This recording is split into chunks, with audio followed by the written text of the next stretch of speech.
Hello, everyone.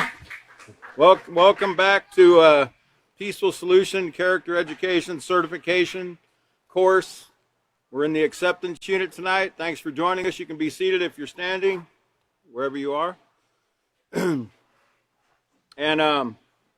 tonight we're going to be on page 70 of the acceptance unit of the Peaceful Solution Character Education Program. If you don't have a book, you can go online on the Peaceful Solution, official Peaceful Solution Facebook page, and at the top there's the character unit, and there's a little click down button that you can hit, and you should see the acceptance manual so you can follow along with us. We encourage everyone to get the manual to follow along with the words. Now we're going to be picking up on page 70, and we're going to be talking tonight about generalizations, stereotyping, and cliques. And we might even get into a little bit about bullying.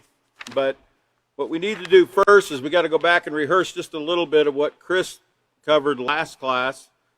And he was talking about these barriers to forming friendships, and specifically about helpful ways on page 66 to deal with rejection. And the first one says we need to remember the stages of interaction, on page 63 about the barriers, or the page 63 where it says deciding to be friends, there's 4 steps. And you remember there was the observation stage, the introductory stage, the getting to know you stage, and the deciding stage, deciding whether or not you want that person to be your friend or not, whether you want to hang out with that person or not. There's those 4 steps. Now, how long do those take? Well, it doesn't say, but you should take your time and choose your friends wisely. It shouldn't be something you rush into. Just because you like their personality and they have they might be funny, or they might be fun to be with, or they might have the same similar interests that you do. You should always be careful. I know we move pretty fast, pretty swiftly if we have it in our mind already that we want to be friends with a certain person, but we really need to get these things down in our mind and apply them with anybody we meet, on a daily basis. Because we need, like David Knighton mentioned, about, we need to have all the friends we can. We need to try to make as many friends as we can with as many people as we can, but we also got to be smart about it, okay? So let's turn over to page, 66. Remember the stages of interaction that I just went over. And there's those stages that lead up to friendship. And then number 2, it talked about, remember there's other fish in the sea. There's 8 billion people in the world. I know that's an old cliche, and it doesn't seem to really help much when somebody tells that to you when you want to be friends with someone and they reject you. But it really is true. It's like, how many times have you thought in your life, wow, if that person wasn't in my life, if that person just wasn't in my life, I would probably die without that person. And here you are, 10, 20, 30, 40, 50 years later, right? And then number 3 says to continue to value your positive moral characteristics. Being the best that you can be doesn't mean that everyone's going to appreciate you or even like you. Remember, is everyone going to love you just because you practice the Peaceful Solution Character Education Program? Not necessarily. There's some people that aren't really wanting to befriend somebody like a Peaceful Solution student that's polite, that's respectful, that's honest, etc. That doesn't mean one day they won't value you, but right now they might not value those things. So not everybody values a positive character. So don't be surprised if you get some opposition or if you get some persecution from people. And then number 4, don't feel like you have to get even with someone because they reject you. That's very important, okay? You don't start stalking them, or, you don't start, making obscene phone calls, or you don't start, retaliating against them in any way, slashing their tires or whatever, because they don't want to be your friend, right? Now, what kind of friend would you have been if that's something you would do to retaliate against somebody that doesn't want to be friends with you? What does that say about, it's possible, if you would be willing to do that, that person made the right decision not to be friends with you. Right? So think about that. Also at the bottom it says you can be just the greatest friend to yourself as you are to someone else, and that's important. We need to be friends with ourselves, because you really can't appreciate, value, love, respect others before you respect yourself. So we need to be friends with ourselves as well. And then let's see, let's go ahead and also look a little bit at page 67. He talked about conformity, and it says sometimes when making friends you might find yourself conforming or changing the way you think, act, or feel in order to be fit in and be accepted. Because friendships are based on shared similarities, likes and dislikes, some conforming will naturally occur. And remember, it's okay to conform or to fit in. Chris used the analogy that we like to use about a sock. You know, when you put your sock on, it conforms to the shape of your foot, and it fits in. It should fit snugly on your foot. Well, it's the same with us when we want to fit in with other people, individual or groups of people.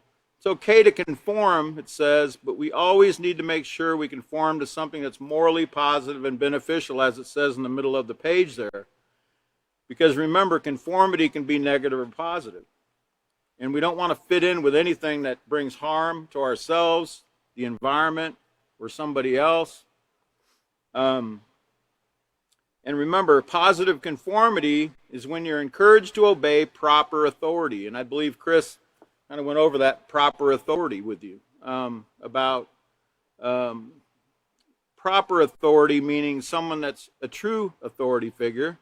Number one, it could be your parents, could be your teacher at school, could be your coaches, could be, you know, the janitor if he's put in charge, okay, at the school. That's proper authority. Now, you also need to remember people in authority positions might sometimes ask you to do something that you shouldn't do. That's not proper authority. A proper authority wouldn't do something like that. But even if they do, even if an authority figure asks you to do something that goes against what you're learning in the peaceful solution, you can politely and respectfully tell them, no, I cannot do that. Okay? There's no sense, you don't get, you know, rough with them or start disrespecting them because they're asking you to do something you shouldn't do. You should politely decline to do what they're asking you to do. And if they continue to ask you to do it, then you need to go to another authority figure and let them know what's taking place. And then positive conformity is when you're encouraged to obey proper authority, keep yourself and others safe, and you're encouraged to support and practice moral values. I had a slide. I don't know if it's going to work. Can you show that first slide? Because I want to see if it kind of gives an idea of conformity. I don't know if that's going to work. Can you click on it and see if it... That guy's supposed to paint himself green. To fit in with those other two green people next to him. I guess it doesn't work on the... I guess it won't work.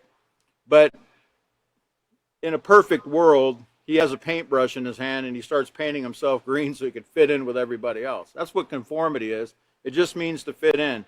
Sad to say my prop didn't work, so we'll just move on here. Okay, so negative conformity on page 68 is when you're encouraged to disobey a proper authority figure.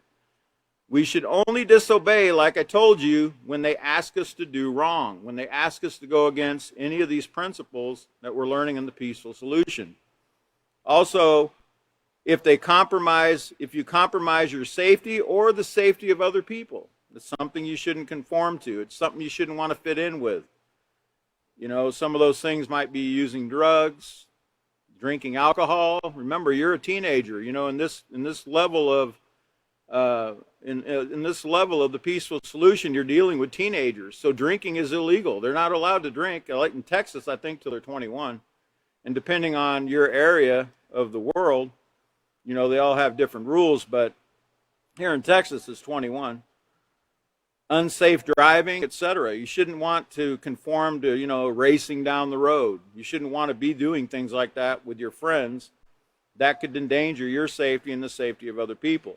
Also, when you go against moral values that you've set your mind to follow. you shouldn't know. Like, wait a minute, this guy's actually doing it. Can we show that conformity slide? There we go. So it actually did work. Okay, so you see how he wants to fit in, and he painted himself to try to fit in with the others there. Thank you for the... Okay. All right, so anyway, on the bottom of page 68, it says, negative conformity is not the path to choose. If you follow this path, you'll hit a dead end.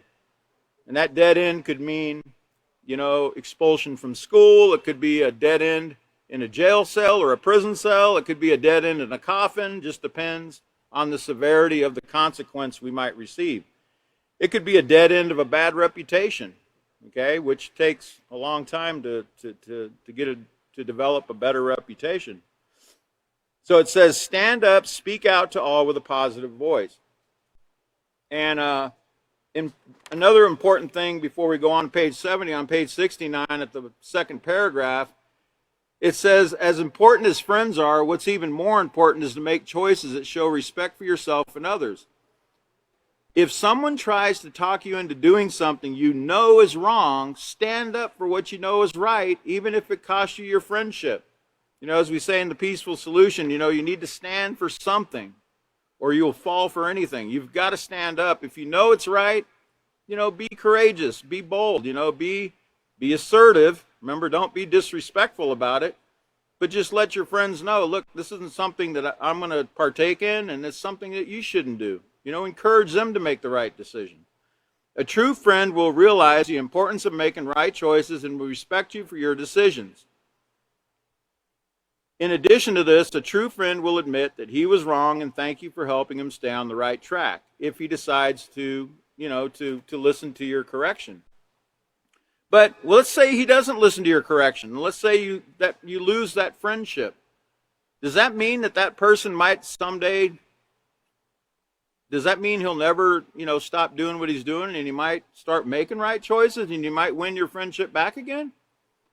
Yeah, he might decide one day, you know, that you were right, and he might decide, hey, you know, he was right. I'm going to change my life. And then you can gain that friendship again. It's not like you're losing it forever, right? You could possibly get it back. But you have to stand firm on your belief and not let somebody drag you into what they're doing. And you need to stay on the right track. He or she might even be interested in knowing how you became so firm in your moral characteristics. Wouldn't that make you feel great?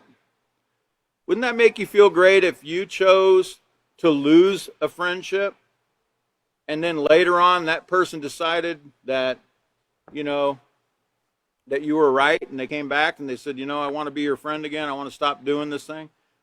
And then they ask you, you know, what was it that you knew that I didn't know that made you so firm in what you stood for? And you could share with them what you learned in the Peaceful Solution, right? And you can invite them to class too. So it says, let's go over to page 70. We'll go ahead. Actually, we'll go back to LP. We're going to look at the lesson plan here. LP 4D, step number 6. We'll go over this. It says, tell students that often people form a mental picture of how they think someone's going to be before they get to know the person. When they do this, they prejudge the person to fit into a particular category. Explain to students that this can affect who they choose to be friends with. Have students turn to page 70 and 71 in their handbook and read the section entitled Generalizations, Stereotyping, and Cliques. I know a lot of people, they pronounce that cliques, but the actual real pronunciation is clique. You can look it up in the dictionary. Remind students that it's important to be willing to accept the differences of others and show proper respect. So let's turn to page 70 and we'll look at generalizations, stereotyping, and cliques, or cliques. Now, sometimes fitting in and being accepted means finding the group of friends that you're most comfortable with. Wanting to be around those who share similar interests and values is normal, but it doesn't change the fact that we are individuals. Even though it is a fact that no two people are alike, there are those who form opinions and make statements about others that make it appear that specific groups of people are alike in certain ways. These statements are called generalizations. and they are usually nothing more than someone's opinion that is made to sound like a fact. And remember, we went over this thing about generalizations back in chapter 2, and how making generalizations about people can create conflicts, can create hatred, can create wars and death. Now, generalizations are usually inaccurate and unfair. Here are some examples of common generalizations. Blondes are dumb, silly, or dizzy. Okay, well, I know a little bit about that one, because when I was younger, my hair was a little blonder than it is now. I didn't consider myself dumb. In fact, I knew a lot of people that had blonde hair, and they weren't dumb. Do you think that's a fair statement to say everyone with a certain hair color is silly, dumb, or dizzy? Absolutely not, right? I'm gonna get to something real quick, and then I'm gonna show you another slide.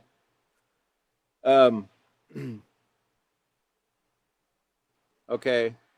Let's go ahead and look at this next slide that I had here. Oh, stereotyping. First, let's look at stereotyping, because we need to understand a little bit more about stereotyping. You see that the man there, he's got a metal plate underneath that paperish type stuff. It's not really paper, but it's a metal plate, and it has letters and characters. Okay, and it's a print plate. Okay, and you know, when you print off that plate, everything's in reverse. But when you print it, then it'll come out normal, like you see on your page here. That word stereotype, it means to cast a stereotype plate. It means to fix firmly or unchangeably. And since 1953, it's been known as to assign preconceived and oversimplified notions of characteristics typical of a person or group. So it's kind of like when you have a plate that has, like, for instance, that might be a plate for a newspaper that they're going to print.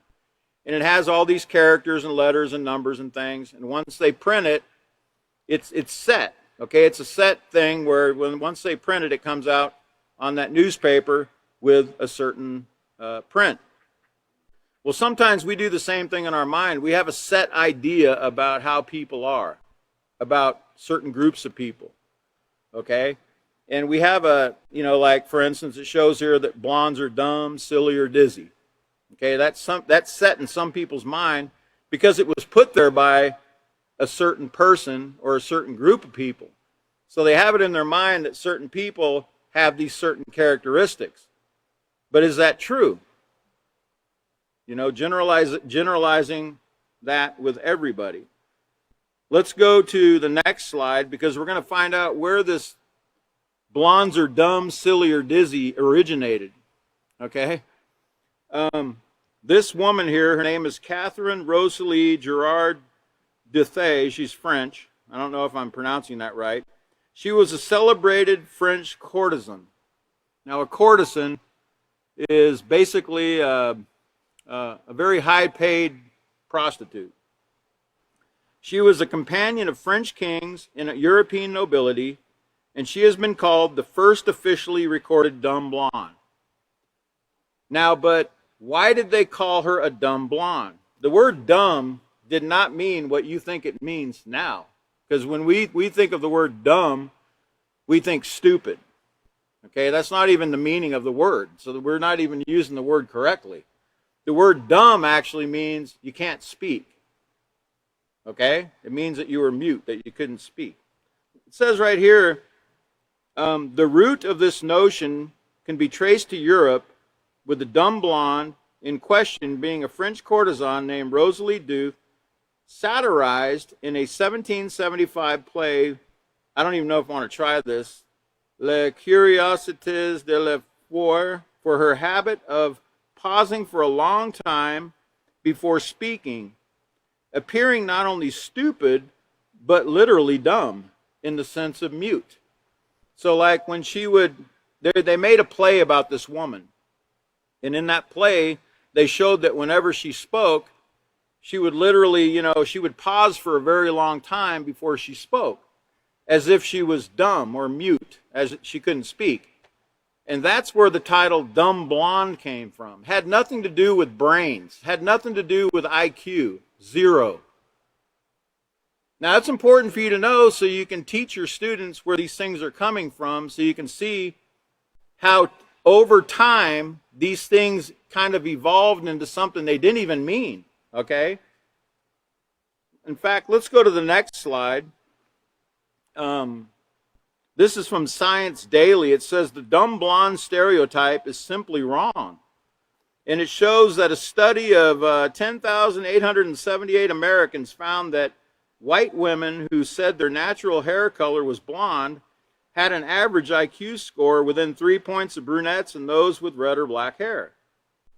The resulting findings showed that blonde-haired white women had an average IQ of 103.2 compared to 102.7 for those with brown hair and 101.2 for those with red hair and 100.5 for those with black hair.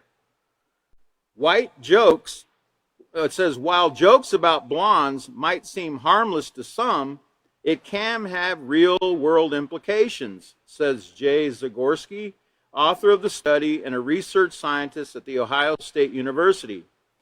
Research shows, he says, that stereotypes often have an impact on hiring, promotions, and other social experiences. So, when you hear about blondes being silly, dumb, or dizzy, it sticks in your brain. Where did this all come in? It mainly came in through the television back in the 30s, 40s, 50s, where they cast blonde-haired women. They seemed to be kind of silly, kind of dizzy. They called them dizzy blondes.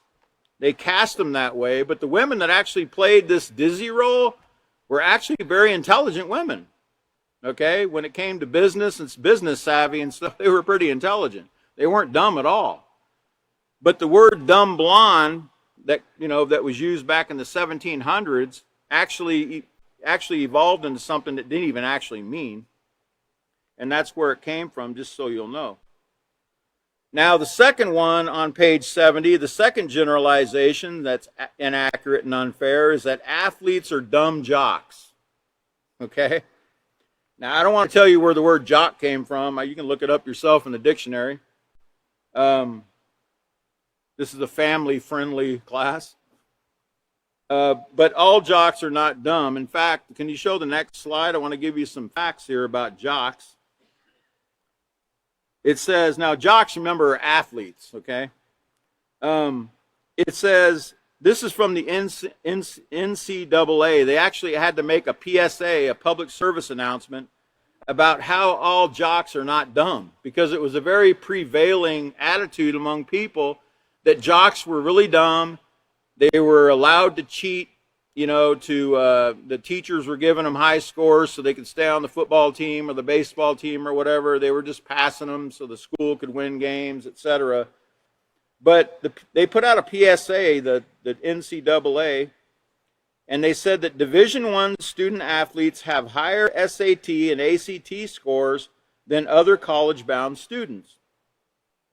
They also said the number of student athletes receiving diplomas is at an all-time high. They said that African American males who are student athletes are 10% more likely to graduate. And they also said that there's over 400,000 NCAA student athletes, and just about all of them will be going pro in something other than sports. In other words, in college or even in high school, they play sports, but the majority of them do not join professional sports. The majority of them go into business. They become attorneys, or they go into some other profession. They don't even keep the job of being an athlete. So, the old saying that jocks only think about sports. That's all they think about. Well, that's not necessarily true.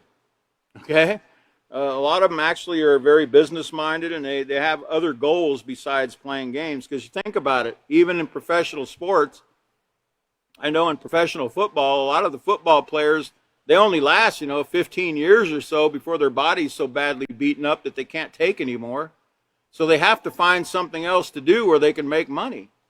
And a lot of them go into car dealerships, things like that. They open up businesses in the city where they played, and they actually do pretty well in business. So that's just simply not true about athletes or dumb jocks. As a matter of fact, I got absolute proof that athletes are not dumb jocks. In fact, they can be very smart jocks. Let's go to the next slide. Here's a jock that I went to school with. And remember, not all jocks are men either, right? Some jocks are women. Here's a jock that played basketball at Wasilla High School back in the early 80s where I went to school. She was about 1 year behind me. She looks pretty pleased here to get this. She actually won her school the championship. She had a free throw that won the game, and they won the championship that year. But I think she looks a little more pleased in the picture on the right where she got her invitation to the Peaceful Solution Character Education Program Building Moral Excellence Award Ceremony. I think she looks a little more pleased there than she did getting that sports award. So that's a smart woman right there. That's a smart woman to promote the peaceful solution to everyone in the world like that. So are all jocks dumb? Absolutely not. It's a very brilliant jock right there. Okay, and then the third bullet point there, it says smart or studious people are geeks. Smart or studious people are geeks. I have my own personal opinion about why people do that. They call them geeks, and they ridicule people that like to study and they like to pay attention to what the teacher's telling them to do in class. A lot of it has to do with their inability to practice the same self-control that the person that they're watching doing that is doing. It's called jealousy. I know I used to be involved in the teasing and the teacher's pet thing as well. And we used to call them geeks and nerds, etc. But let's go to the next slide. Actually, that word geek has evolved. It's another word that's evolved over time, and now it's not even such a bad word to people anymore, as we're going to read here. But here's where the term originated, the term geek. The term geek is often used interchangeably with the term nerd. The word comes from the English dialect geek or geck, meaning a fool or freak. From Middle Low German geck. Now geck is a standard term in modern German, and it means a fool or fop. Basically a fool, okay? So when you call someone a geek, the original meaning of that word, it meant you're calling them a fool, okay? A fool means somebody that's uneducated, basically morally uneducated, or uneducated in any the academics, etc. But notice now, you see that word, when you drive by Best Buy and these, you see the Geek Squad, right? And they don't mind you calling them geeks now. As a matter of fact, they take it as a compliment in a lot of places. So we can see here it says the word geek is a slang term originally used to describe eccentric, meaning strange, or non-mainstream people. In current use, the word typically connotes an expert or enthusiast obsessed with a hobby or intellectual pursuit.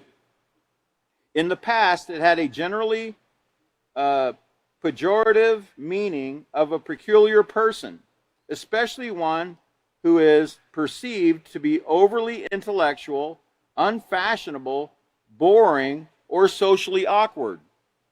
In the 21st century, it was reclaimed and used by many people, especially members of some fandom, as a positive term. So, now, they, like, let's say you like working on computers, they'll call you a computer geek, because you spend a lot of time working on computers, or that's your expertise. But that's not the only people they call geeks. You know, if you're a plumber, they might call you a plumbing geek, or if you're a carpenter, they might call you a carpentry geek. You know, because it's something that you spend your time doing and that you're very apt at doing. Now, so over time now, but remember what the original meaning is. Remember what the original meaning is. It means a fool. So is it something that we should be using? What do you think? You have to determine based on the original use of the word.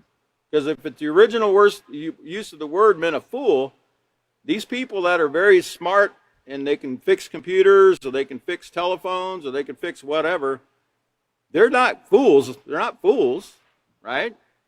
So think of it this way. Just because they're saying it's okay, just because the society says something's acceptable, does that make it acceptable? No, it doesn't. Just because society says it's okay doesn't necessarily mean it's the moral thing for you to do. So you need to think about that before you use that word with somebody. So on page 70, I'm going to pick up here. It says, needless to say, those statements that we just went over are all untrue. They are also cruel and are meant to hurt and devalue. So remember that word geek or dumb blonde or dumb jocks is meant to devalue somebody. In addition to this, generalizations can lead to labeling and stereotyping. A label is a word or phrase that is used in place of the name of a person or thing. Jocks, geeks, nerds, and thugs are examples of labels that are frequently used to describe people who look or act in a certain way. Now, you've heard the word thug, right? You know, they made it pretty popular, I think, in the 90s. You know, these rappers, some of these rappers, I think they call themselves Thug Life, Bone, Thugs and Harmony, and some other groups that use that word thug. Don't really know that they ever looked up the etymology to see where that came from, but don't worry, the Peaceful Solution did.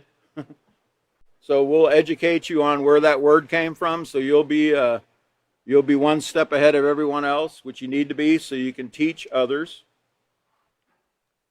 Can you go ahead and show that next slide? There's your original thugs right there. See those guys? Do they look like the thugs you would think they are? These are thugs, okay? Now, this is from Wikipedia. It says thugs is a former Indian religious sect of murderers and robbers. Now, when it says Indian, it means from India, okay? Also called fansigers or stranglers. You see that picture where they got the guy laying down there? Those are thugs, Indian thugs. They would take the person, they would tie them up, and then they would rob them, and they would strangle them, as they're doing in that picture right there. That's what a thug is. Okay, it didn't originate in America, it originated in India. It says, membership was primarily hereditary, however that works, and included both Hindus and Muslims, but all were devotees of the Hindu goddess Kali, the black one, it says. An important goddess in popular Hinduism and Tantra. And now, don't generalize and think that everyone that is Indian or Hindu is a thug. That's not what this says. It says that this was a certain group of people, a small group of people, that were robbers and thieves that would tie people up and strangle them to death and take their money. Okay, that's where the word thug came from. Okay, so when we call, so I know I heard recently on, I believe it was NPR, I read an article about the use of the word thug. And I think it was President Obama and a couple other individuals, when they were describing some rioting that was going on, I think in Baltimore a few years ago, they used the word thug to describe the people that were doing the that were breaking into stores and destroying property. And every time the use of the word thug was used, it was used against black people that were committing crimes. And each time that those persons used the word thug, they had to recant their statement and say, hey, I didn't mean to use that word. I didn't mean to say that word. Because it is a very disparaging term. Even though certain people use the term or call themselves thugs, or they use the word thugs, like in songs, or, they call themselves thugs in music, etc. They really don't like that term. It's a very hateful term, and a lot of people will fight over that term. So it's not something that we should be using. We shouldn't be calling people thugs. If people rob people, or they steal, or they do things to bring harm to people, well, then we don't need to generalize, or we don't need to name call. We don't need to use names against them. And remember what I said, everybody that's called people thugs, they generally aimed it at black people. And they had to recant. Even the black people that used that word thug had to recant and say, yeah, I used the wrong term. I apologize. I should have never used that word. Okay? Okay, so it says, let's see. Back on page 70. Jocks, geeks, nerds, and thugs are examples of labels that are frequently used to describe people who look or act in a certain way. You are already familiar with the negative effects of stereotyping others from Chapter 2. Accepting diversity. Did you know that because of generalizations, people within your own culture and within your own schools are stereotyped? Some common examples of stereotypes are all tall, black young men like basketball, or that girls are not as smart as boys. Now, I know that's not true. Usually when I needed answers in school, I had to go to the girls to get the answers. They were very studious, most of them. How do you think stereotyping and labeling others would affect your ability to interact and communicate? Do you think you're going to make friends by doing that if you generalize this with people? Are you going to be willing to even try to make friends with certain people that are different than you? No. And you're going to probably miss out on a really great friendship if you do that. It says, if you believe a generalization about someone, will you be more or less likely to get to know the person? These questions help us to realize the dangers of generalizations, stereotyping, and labeling. If we believe these unfair and cruel ideas about others, it will negatively affect the way in which we relate and the effort we're willing to put forth in getting to know them. Now, look at that word cruel. It's using the word cruel here. I've heard it twice now about using these generalizations.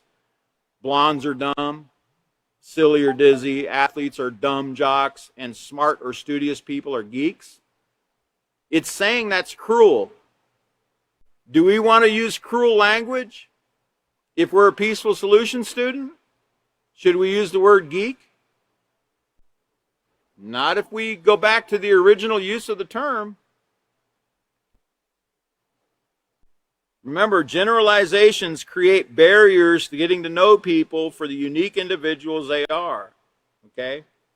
And we're going to get into more about this when we get to clicks here on page 71. It says, people tend to automatically identify with those who share the same hobbies and interests.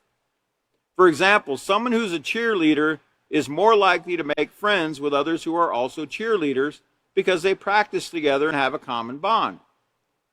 However, get this, if you exclude others from your circle of friends because they're not cheerleaders, then you are well on your way to forming what are called cliques or cliques. Cliques or cliques can also pose barriers to developing friendships. They can be exclusive and unaccepting of those who are different or do not fit a particular mold. Cliques encourage conformity because you must be willing to change your way of thinking and behaving in order to fit in and be accepted by other members of the clique or the clique. Can we have the next slide, please? Now, this is from dictionary.com, I believe. It's the word clique, or you can see it's got the long E there, K-L, long E-K, clique, or commonly known as clique, is a small group of people with shared interests or other features in common, who spend time together and do not readily allow others to join them. So they're kind of like an exclusive club. Some of the synonyms of that word clique or clique is like a circle, an inner circle, an in crowd, a group, a pack, a band, a ring, a mob, a crew, a club, a cabal, a fraternity, a society, a sorority, a cartel, a cell. Those are some of the synonyms or other words that you can use in place of that word clique or clique. Now, in schools today, you know, as we're going to read in this next, I'm going to go ahead and read this. Go ahead and read this School Cliques, Are You In or Out? By Samantha Tay. It says, every day when I walk through the halls of my school, I see the sports jocks, the hot babes, the plain Janes, the geeks, the loners, the troublemakers. The list is endless. They got all kinds of names, okay? Why is it like that?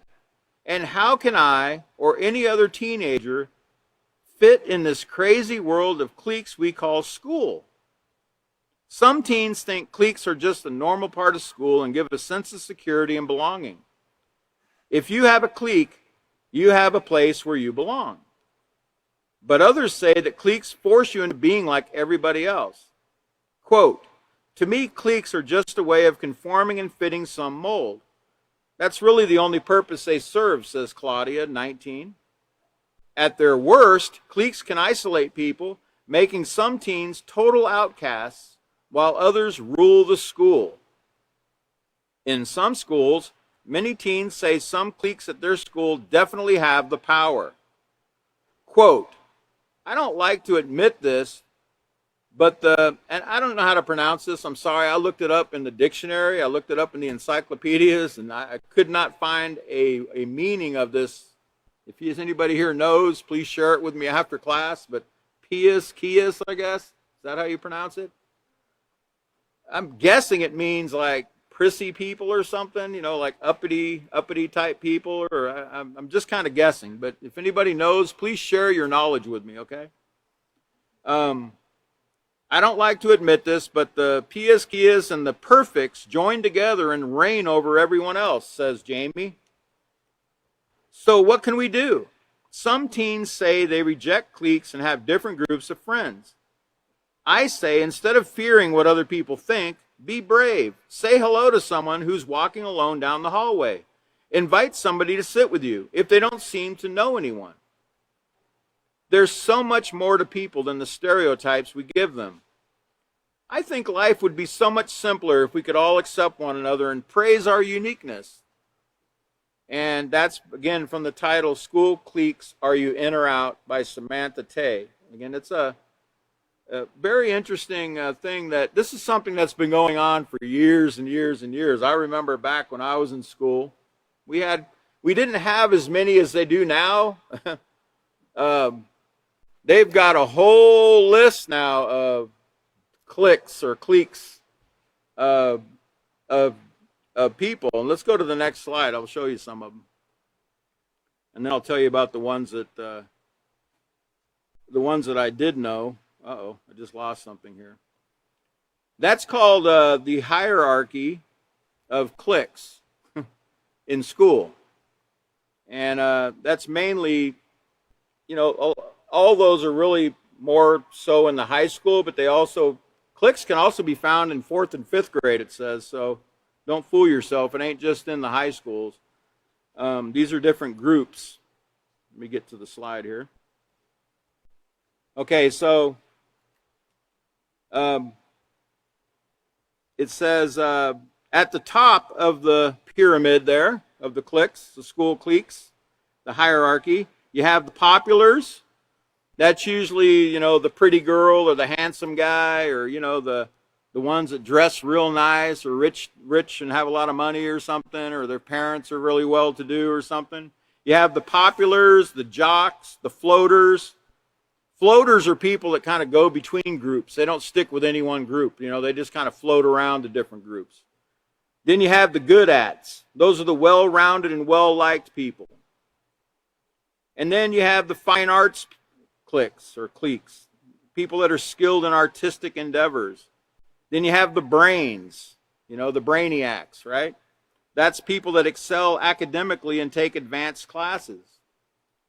Then you have what's called the normals. Those are people that are basically invisible. You don't really, they're just got to go to school and they mind their own business and they don't really join any kind of groups. Then you have the druggies and the stoners, okay? And by the way, the druggies and the stoners are very much liked by the top hierarchy. They kind of fit in both, the middle and the top, because they're the ones that provide the people at the top, the populars that like to have parties, they provide them the drugs. So they're all friends too, usually. They don't necessarily hang out together, but they like each other because they have something they can give each other. Other than that, they don't even really hang out together. I'm telling you from experience, okay? When I was in school, I didn't hang out with Sarah Palin. Okay? Sarah Palin was playing basketball. I was involved in some other things. We were on a totally different path, okay? Let's just say that. But I did get to know all the jocks at the end of my high school, in my last year of high school, and I was actually very sorry that I didn't get to know them better in my earlier years. I actually realized I missed out on a lot of really decent people because I fit into this certain category of the druggies and the stoners, okay?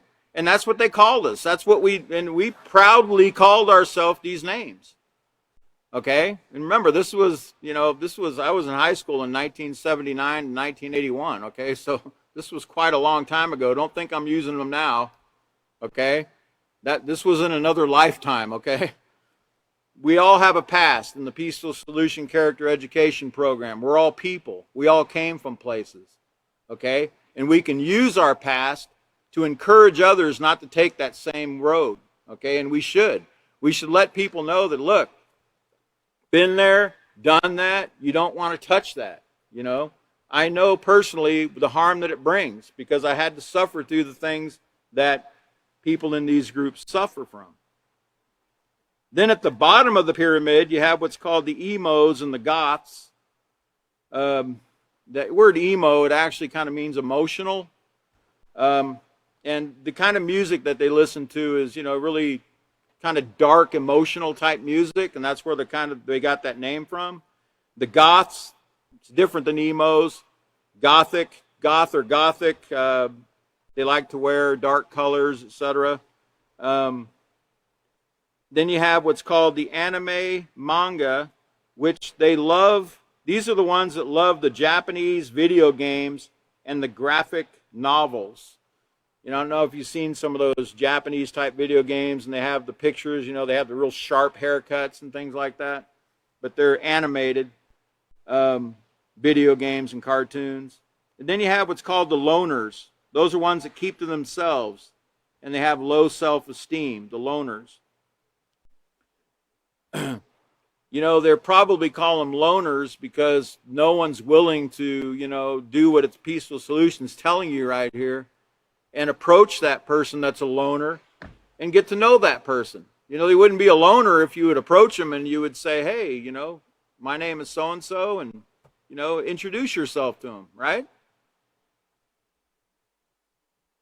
I don't know if you remember being in school and how many of you were transferred from one school to another, like when you were growing up, like you were in a, elementary school or middle school or high school, and you had your parents move from one part of the city to another part of the city, or you moved from one state to another. Have you ever been in that position where you were a new person at school?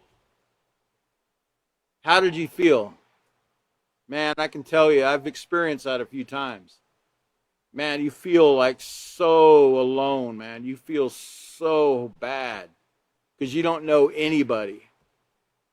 And it's like nobody wants to talk to you. Nobody wants to talk to you. They all just look at you like you're from Pluto, or or you got some kind of leprosy, or it's like everyone avoids you, And you're just hoping that somebody will say something, because you feel so alone, right? And you're in a strange place and you don't know anybody, and you feel very sad, because you had to move from where you were at, and you're in a place you really don't even really want to be necessarily. And then that one person, finally, somebody breaks the ice. Somebody comes to you. And they say, "Hi, where are you from?" Or, "Hi, my name is so-and-so. How are you doing today? Where are you from?" And you're just like, it's like a load of bricks is taken off of you, because somebody finally said something to you. And it makes you feel so much better that somebody actually cared enough to ask you who you were, where you're from, and try to get to know you. Because once the one person does it, guess what? It's kind of like a snowball effect. Everybody else will start following along. But we need to be the one to break the ice and the peaceful solution. We need to be the one to make that person feel wanted, valued, appreciated. Because remember, everybody has value, right? Even the people we don't know. Even if, I don't care if they're wearing black fingernail polish, and they've got the gothic, the goth or the emo look or whatever, they could actually be a very great friend. They just have a personality where they like black fingernail polish or green fingernail polish, or right? Or they like a certain type of music, or they like a certain type of dress. But you might be missing out on a very great friend if you don't get to know that person. And we need to remember to treat strangers with kindness, in the peaceful solution. Because remember, we know what it felt like to be a stranger at one time in our life. Okay? Just remember that when you're dealing with somebody that just moved into a certain place or a new area, or the new person, remember how they're feeling, because you felt the same way. And treat them accordingly. Treat them the way that you would want someone to have treated you. In that, be the first one to do it. Don't be the last one to do it. We're the peaceful solution. We need to have that care and concern for other people. Okay, so can you go to this next slide for me? Now, cliques sometimes form around common interests, but the social dynamics are very different. Cliques are usually tightly controlled by leaders who decide who is in and who is out. The kids in the clique do most things together. Someone who has a friend outside the clique might face rejection or ridicule. And this is when cliques are not a positive thing, when this takes place. Because remember, everyone wants to basically hang around people that have common interests, common goals, etc. There's nothing wrong with that. But should we be an exclusive club where no one else, we can't talk to anyone else because, hey, they're not a cheerleader like us. You can't talk to them. And if you have any friends that aren't, that are a certain group of people, like those group over there or from that group over there, you can't be in our club. Should we be like that? Absolutely not. So it's showing you here that this is the negative side of these cliques. Now it says the kids in the clique do most things together. Someone who has a friend outside the clique might face rejection or ridicule. Members of the clique usually follow the leader's rules, whether it's wearing particular clothes or doing particular activities. Cliques usually involve lots of rules, implied or clearly stated, and intense pressure to follow them. And let's look at the next slide. And this is when these cliques or cliques can really cause problems. It says when kids behave in a way they feel conflicted about or know is wrong in order to please the leader and stay in the group. So in other words, if we're being encouraged to do something wrong or behave in a way that conflicts with the Peaceful Solution Character Education Program in order to be part of a group, we shouldn't want any part of that. Okay, is what it's telling us. Cliques cause problems when a group becomes an antisocial clique or a gang that has unhealthy rules such as weight loss or bullying others based on looks, disabilities, race, or ethnicity. Okay? We shouldn't, be excluding people because of their culture, their skin color, etc. Or if a child is rejected by a group and feels ostracized and alone. That ostracized means, cast away, like, you're a social outcast. No one wants anything to do with you. That's a negative click when that takes place. Okay, with none of these things should be taking place. We shouldn't want to be joining groups that are like this. Okay, in fact, we should be educating them. That really, when you do that, you're missing out on a lot of people that you could actually make really great friends with when you do that. So. Okay, I see that I'm really not going to have time to go back or to go into the next part about bullying, so we're gonna stop at that point. But I want you to be thinking about, this generalization, the stereotyping, the cliques or cliques. You can call it whatever. I guess people know it as cliques, but I'm just trying to be dictionary appropriate. But remember, these kind of statements, blondes are dumb, athletes are dumb, etc., these are all hurtful and cruel. And we don't want any part of cruelty in the peaceful solution, right? We want to be kind, considerate, respectful to all people, regardless of how they look, etc. And, there is a lot more different groups that I've even discussed tonight. You've got the skaters, you've got the rich people, they got the gangstas, the preps, they got all kinds of different labels that they put on people. But I guarantee you, out of all those groups that they label, there's always some really great people in those groups, okay? There always is. I had to learn the hard way growing up that I missed out on a lot of great friendships. I found out toward the end of school when it was too late to make the friendships, that I missed out on a lot along the way because of my generalization of people and my feeling comfortable being in a certain group. So anyway, that's where we're going to stop tonight. Next time we'll pick up on page 72. Bullying is bad news. The next class will be on Wednesday. What's the date? Today's 9/19, so it'll be on the 22nd? Yeah. Wednesday the 22nd at 5:30 p.m. Okay? Everybody tuning in, please take note of that. Wednesday, the 22nd at 5:30 p.m. Thank you for joining us, and everybody have a great evening.